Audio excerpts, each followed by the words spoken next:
আমি অনেকদিন যাবৎ হরিণের গোস্ত খাই না।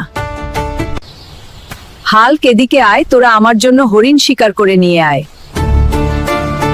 দাদি, আমরা তোমার জন্য একশনি হরিণ শিকার করতে যাচ্ছি।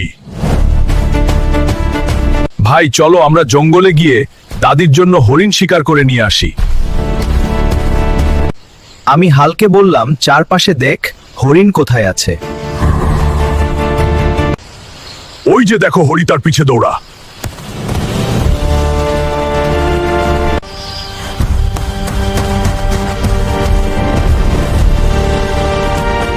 আমি কালকে বললাম হরিণটিকে রশি দিয়ে বেঁধে নিয়ে বাড়ির দিকে চল।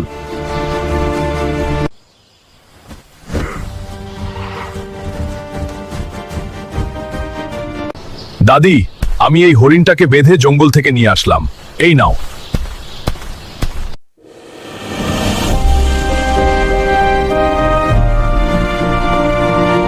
বন্ধুরা, তোমরা যদি দাদিকে ভালোবেসে থাকো তাহলে আমাদের চ্যানেলটিকে সাবস্ক্রাইব করুন।